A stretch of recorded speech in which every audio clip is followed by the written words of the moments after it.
Thank you very much to the organizers of this wonderful exhibition, and my special thanks to all of you that despite the weather you have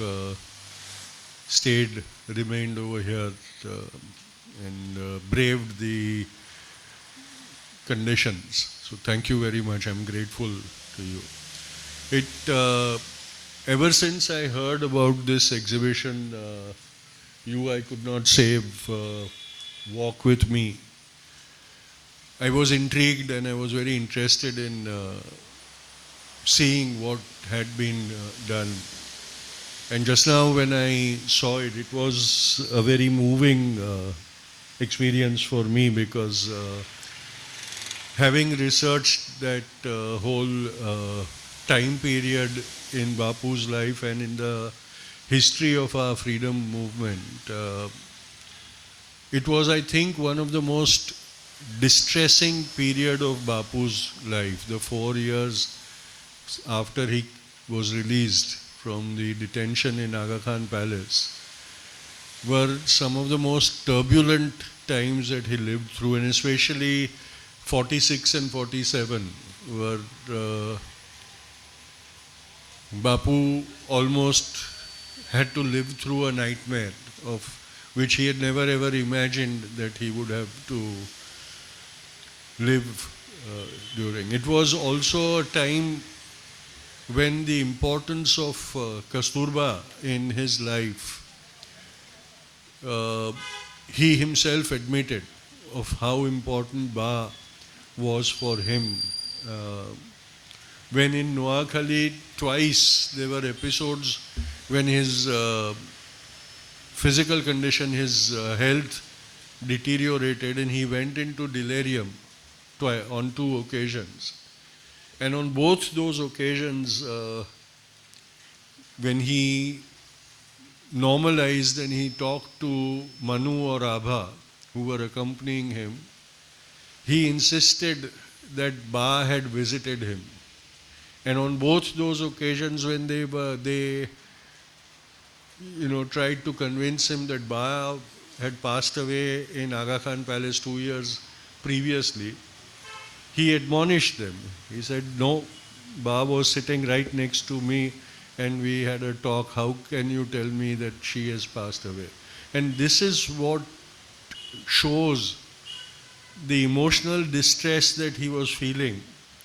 And the one support that he had throughout his life, the cherished support and partnership of Ba, how important that was for Bapu. And that was, I felt very happy when I saw Ba's photograph included in this exhibition, because throughout the period that you have depicted, Ba was present in spirit with Bapu. And that is a very important message. Another very episode from Bapu's period in Noakhali, which reflects on his belief. Today, there's a lot of criticism since the Prime Minister declared that August 14th would be commemorated as the Partition Atrocities Remembrance Day. It has become very fashionable to accuse Bapu of imagined crimes against Hindus. And now there is a new film that is about to be released called the Noakhali Files, or the Noakhali Files. That is the name of the film, in which they've completely distorted the history of that time and made sensational accusations of how Bapu advised Hindu women to submit to the atrocities by Muslims on them, and how he advised Hindu women to willingly die when attacked by Muslims. And this episode that I would like to begin, although my subject is something different, but having seen this exhibition, I would like to speak about it uh, before I go to my subject, is when the peace pilgrimage was happening and Bapu had sent all the others accompanying him away, and he had decided that each one of his peace group would walk individually and remain individually in villages to do the work, so that people would not accuse them of seeking protection in numbers. And so Bapu and Manu were walking through a very troubled area of Navkhali. And Bapu used to use a pumic stone to scrub himself at the time of bathing. And Manu forgot that stone in one of the villages where they had halted. And when they went to the other village, it was almost late afternoon. And she realized that she had forgotten the stone. So Bapu used to use a stone from a river. And so she picked up a new stone and gave it to Bapu when he asked for it. And Bapu immediately realized, he said, "Where is my usual stone? Why have you given me a new one?" So Manu said, "Bapu, I forgot the stone in the previous village, and that is why I have given you this stone."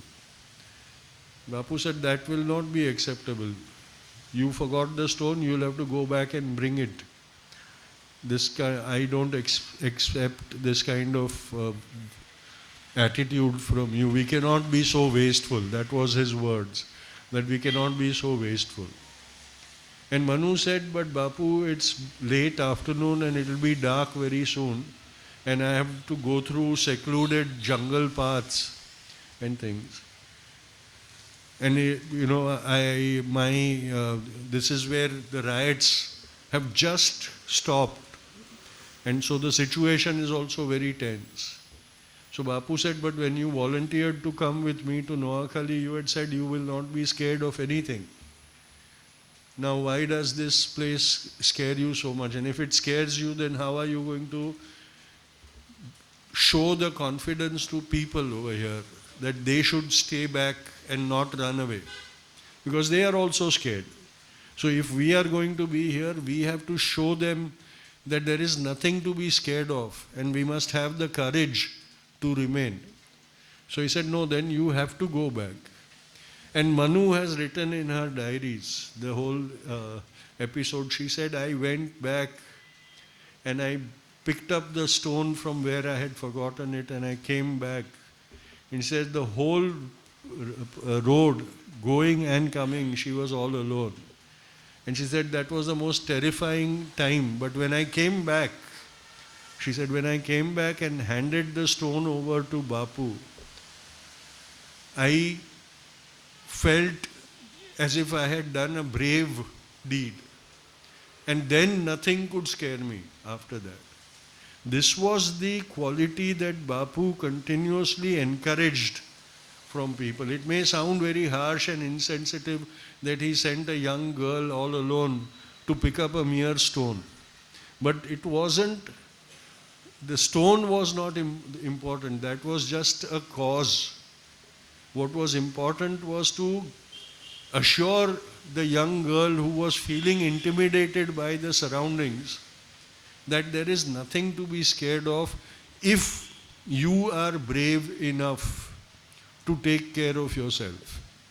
And Manu, after that, has written in her memoirs of Noakhali that after that she went into situations where she was even confronted by angry groups of people.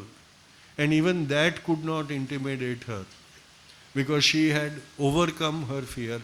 And that is what Bapu was always trying to encourage in normal people, that if you overcome your fears, then the crimes that we commit because we are scared of something will not happen.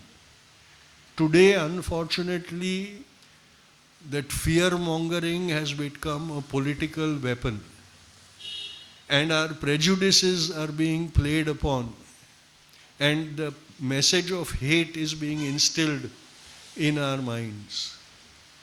Today, on Independence Day, unfortunately, the Prime Minister of India heaped praises on an organization that refused to accept the independence of India, refused to accept the national flag as the symbol of our freedom, refused to hoist that flag on their offices. The Prime Minister, as a part of the RSS, has the right to praise his mother organization if he was speaking from the stage of the RSS. We would not have minded that happening. But the stage at the Red Fort is a stage from where the Prime Minister of a country speaks. And he needs to speak responsibility. He cannot praise an institution which refused to acknowledge India as a free nation, which refuses to acknowledge the Constitution of India. And I would like to bring this to the notice of the people of the citizens of Thrissur, that your own elected representative, who is the Minister of Petroleum and Natural Gas, his ministry has today issued an advertisement commemorating our freedom. I would love to congratulate him that they have done that thing, because our freedom is truly the success of a people's movement. But the image that his ministry has promoted has put the image of V.D. Savarkar above the tricolor, and below him the images of M.K. Gandhi, Shahid Bhagat Singh, and Netaji Subhash Chandra Bose. This is something that is unacceptable. A man who apologized to the British so that he could be released from prison. A man who pledged his loyalty to the British so that he could get a lifelong pension for his loyalty. And a man who then onwards remained loyal to the colonial British to the extent that he did not participate in the freedom movement and also opposed the Quit India movement. How can he become the icon of Indian freedom? And I think this, as a representative of Thrissur, the citizens of Thrissur must take up this issue, because we have allowed these people to tarnish the image of our freedom fighters for too long. This should not be allowed. This should not be taken quietly, because when we remain quiet, they become more emboldened to take further steps. All over social media, they're talking about 78 years of freedom and things. But if you look at it, we have had 67 years of freedom minus 18 months of the emergency.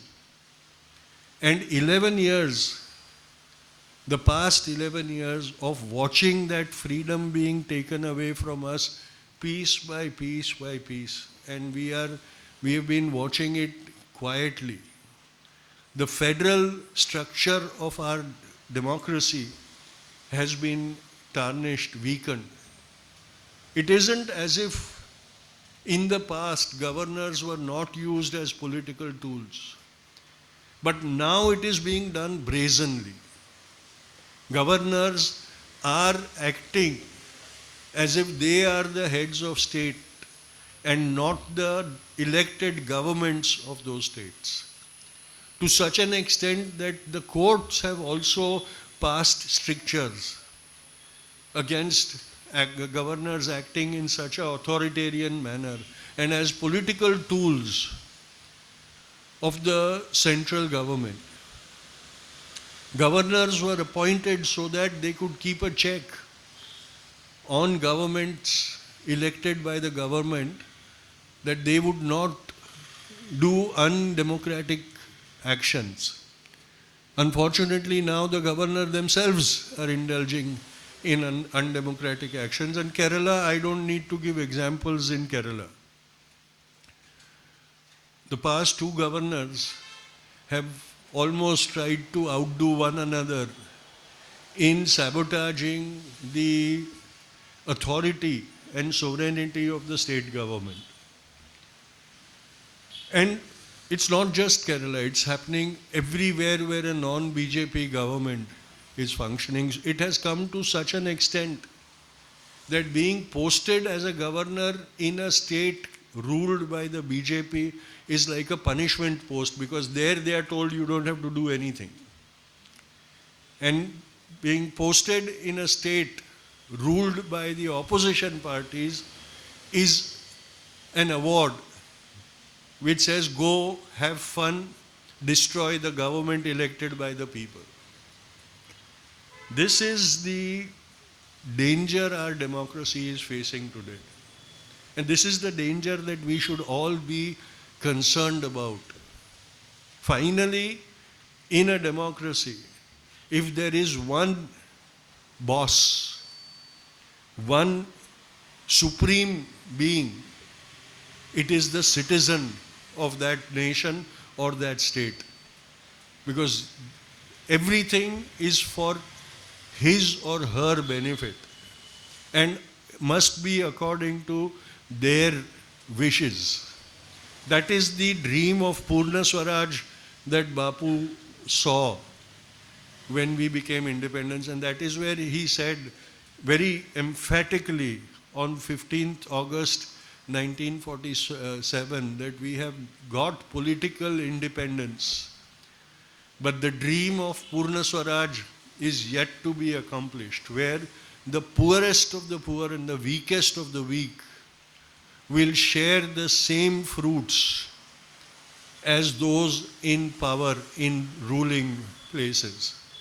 Unfortunately, that dream has not been fulfilled even after more than 7 decades having passed. That dream of Purna Swaraj remains unfulfilled, unrealized.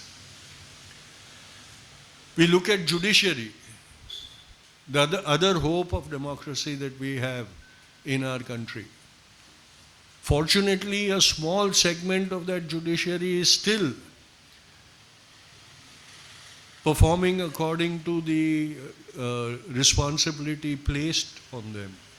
But to a large extent, we see that individually judges are falling way below the level, acceptable level of serving justice and not serving some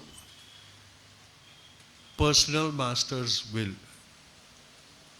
In judgment after judgment, we see these kind of discrepancies coming about. I'll name 2 judgments in recent times. One is by the High Court in Mumbai, where this Communist Party of India, Marxist, wanted to hold a rally to protest the genocide in Gaza at Azad Maidan in Mumbai. The Mumbai police refused to give them permission, so the party approached the High Court of Mumbai. And I agree that the judge was in his or her right to deny that permission if they were convinced that it was going to damage the peace of the city. They had the right and authority to do that. But in the judgment, the judge decided to teach a lesson in patriotism to the Communist Party and made unnecessary comments in the judgment, saying you must be patriotic, you must think of India, you must think of local issues, don't bring in foreign problems into our country. Gaza is a humanitarian tragedy, and we must talk about the crime against humanity, because a crime committed against humanity anywhere in the world affects everybody. And it is our right to protest. And the judge did not have any right to make all those comments of lessons of patriotism that he decided to impart in the judgment. A similar thing happened in a case where Rahul Gandhi was criticized by the judge in the Supreme Court and was told how to be a true Indian. Yes, the judge had all the rights to criticize Rahul Gandhi's actions. But they were not authorized to define what a true Indian should be and not be. And in a democracy, every citizen has a right to ask questions, and that's all what Rahul Gandhi had done. Ask questions of the government of India. And the judge, who is supposed to be impartial, has no right to do that, and yet he gets away with it. So the judiciary also is compromised. Fortunately, we have some who we can still trust. And so we are seeing the Supreme Court questioning the Election Commission of India. Now that is the third point where we should all be very concerned, because so far it's not as if we don't have a history where elections were sabotaged. In the time of the ballot, we know how booths were captured, how ballot papers were stamped en masse, and how the results, counting and everything was rigged. But there was transparency in the whole process. When the rigging happened, we knew which booths were being rigged. We knew which constituencies the results were not honest, because the media used to report all the things that happened on election day. But now, under the ECI itself, it is the first time in Indian democracy, history of Indian democracy, that citizens' right to vote is being withheld or withdrawn according to the will of the Election Commission. SIR that is taking place in Bihar, it is not an issue only of Bihar. It is a national issue. Because I just heard that even in Thrissur, questionable votes, the case of questionable votes being cast has come up even in Thrissur. In one of the most enlightened states of India, if this can happen, then it can happen all over India. And if it is happening, it is an issue that for which we cannot remain complacent. We need to protest about it, and that protest needs to move out onto the streets. It calls for a citizens' uprising against the corruption and denial of our constitutional rights. It was decided when the first general elections happened in India, the question of who would be able to vote came up. When the adult franchise principle was adopted without any qualification or reservation, it was decided that every citizen who is above 21 years of age at that time will be allowed to cast their vote. The government made specific and special efforts to bring in as many Indian citizens who had qualified into the voting mechanism. In 2025, it is the first time when the Election Commission is asking citizens of India to prove that they have the right to vote. We have never been asked to prove the right to vote. It has always been taken for granted that when we cross the legal age for voting and we get enrolled in the electoral rolls, we are eligible to vote. Today, there is a question mark. You can enter a booth to vote, and the presiding officer of that booth can tell you that you are not eligible to vote any longer, and there is nothing that you can do about it. This is a direct attack on our citizens' rights. And if this happens, then it is not far away when they come and say, you are not on the electoral rolls, so your citizenship is in question. There is a question mark on your citizenship also. This means that they are not only disenfranchising us, but this means that they might one day declare that we are stateless people, people without any nationality. Even when a person wants to give up a nationality, the process demands that you have to have an alternative citizenship before you can give up the existing citizenship, because no government in the world wants to have a human being who has no national anchoring. I know of a case where somebody has been told that they have the right to be called an Indian citizen, but they have to the case is about a person who had the opportunity to be a citizen of England, and they got a residency in England, but they did not have the citizenship. They remained there as illegal immigrants, and then when they were about to be identified, they came back to India.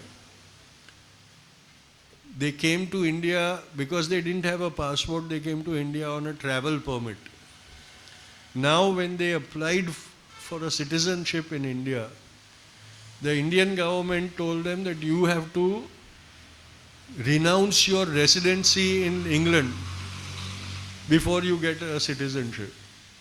And when they approached the British government, they said, you have to prove to us that you are an Indian citizen, only then we will allow you to renounce the residency. Being a stateless person is so dangerous, and no country in the world wants anybody to be stateless. India might become the first country in the democratic world which says, okay, we decide you're not our citizen, you're gone. We don't care what is happening in Assam is a pointer to this, where people are being picked up and dumped over the border into Bangladesh and are coming back to Assam because they have nowhere else to go. See, these are the things that we do not bother about, but when all of them are seen with one vision, you realize how much our democracy is under attack and how imperiled our democracy is in today's times. The federal structure is being damaged. The citizens' rights of our people are being removed one after the other. The judiciary is being compromised. The bureaucracy is being compromised. We used to, as children, we used to study civics, and in that we were taught about the pillars of democracy. In the last 11 years, I have seen each and every pillar that we used to take pride in saying that, the pillars of our democracy are very strong and mighty, are now becoming dilapidated and are crumbling in front of our own eyes. And if we don't take matters in our own hands, Bapu said, there is a very famous quote of Bapu, where he says that when our own government does something that you believe is not for the betterment of the citizens of the nation, then it becomes the duty of the citizens to talk sedition and take action against that government. But then he warns.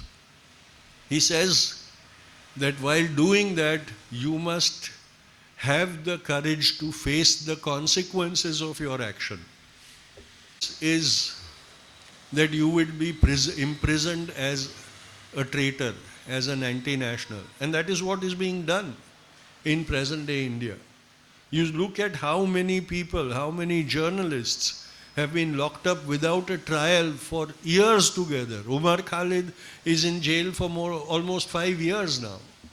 No trial, no charge sheet, nothing, no legal proceedings against him. Bapu said, you must have the courage to bear all those, because that will follow. Today, unfortunately, we do not have people who have the courage. I started my talk with the example of Manu and Navkhali. It was to illustrate the fact that for a mistake committed, we must have the courage to face the consequences. For a duty performed, also we must have the courage to face the consequences. Unfortunately, today, we all want our rights, but we want someone else to fight for those rights. And that is where we are facing the situation as it is unfolding before us today.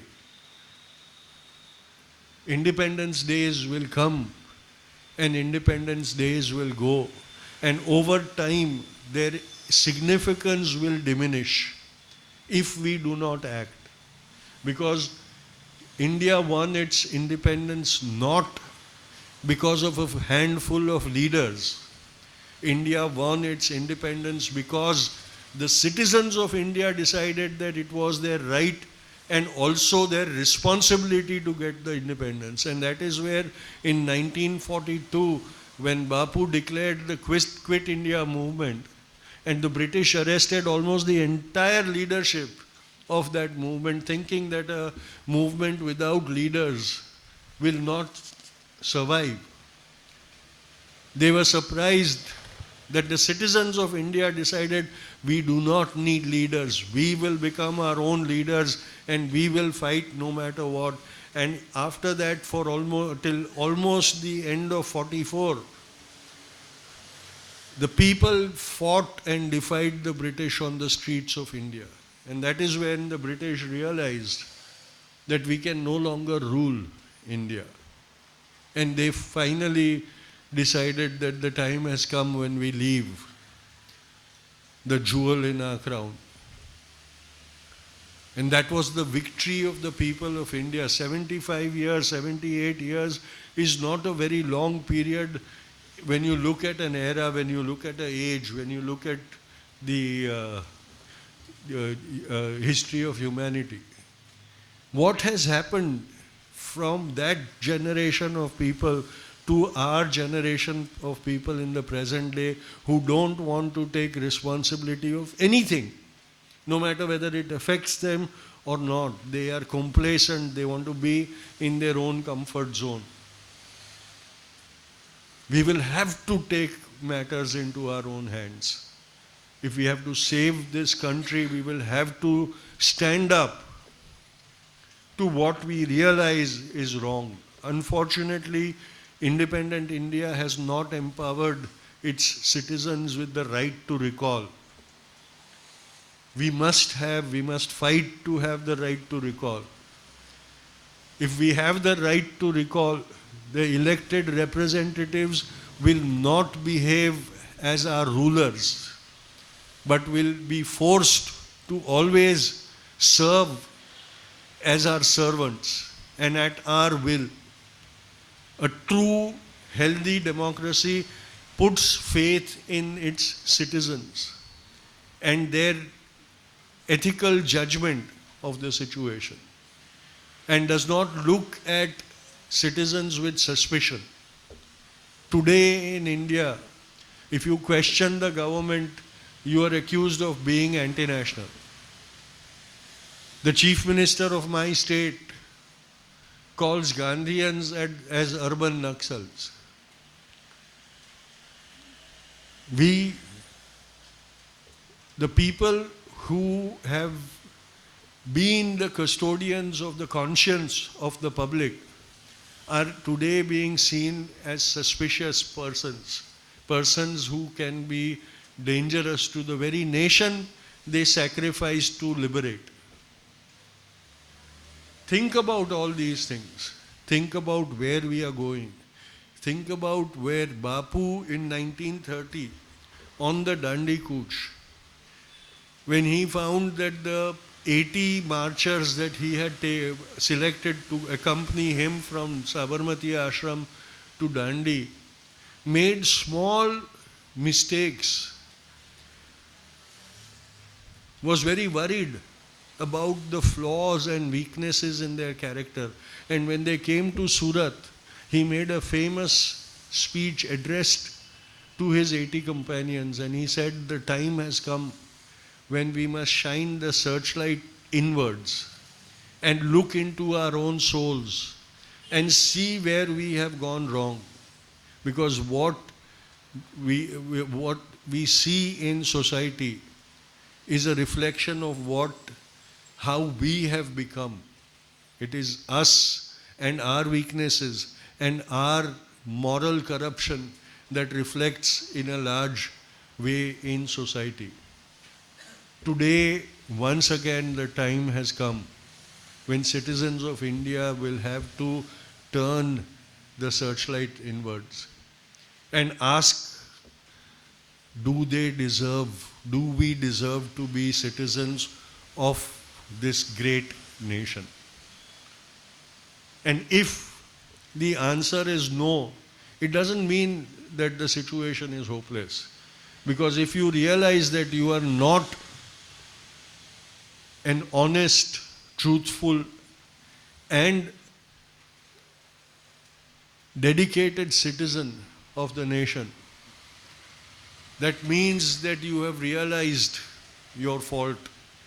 And reform happens from the realization of the weakness. So there is hope that in future we can become better and not do the same mistakes. But the time has come when we will have to audit ourselves. And I'm sure that if we all do it honestly, we will realize that the criticism of the leadership is actually the admission of the flaws within ourselves, because the leadership is also a representative of who we are in our personal lives. Thank you very much.